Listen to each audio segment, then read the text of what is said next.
You already know the answer. You learned it in school, saw it about a government that figured out something that most modern states are still struggling to understand. And when you see it clearly, you will never look at those triangles on the horizon the same way again.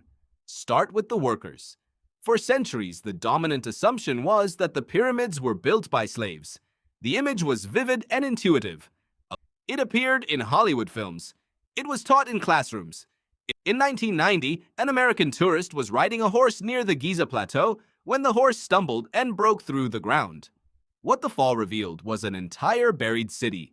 Archaeologists, including Zahi Hawass, who would go on to become Egypt's most prominent Egyptologist, spent years excavating what turned out to be the Workers' Village, a permanent settlement built to house the people who constructed the pyramids. What they found ended the slave narrative permanently. The workers had names, they had titles. They were organized into teams with names like Friends of Khufu, and names that suggest pride, identity, and a culture of belonging. They were paid in bread, beer, and meat. The skeletal remains found in the nearby cemetery showed signs of medical care. Bones that had been broken and reset.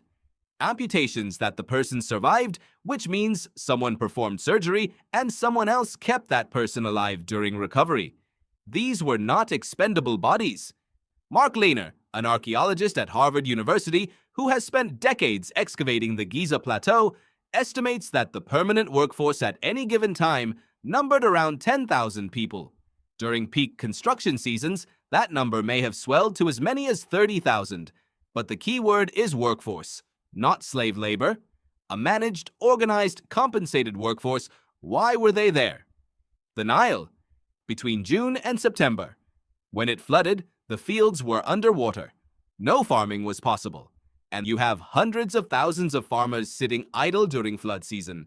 You have a government that needs to feed them regardless. But they gave the government a reason to move grain, oil, fish, and beer from the productive regions of Egypt to the Giza Plateau, which created distribution networks. You worked on the pyramid. That is not slavery.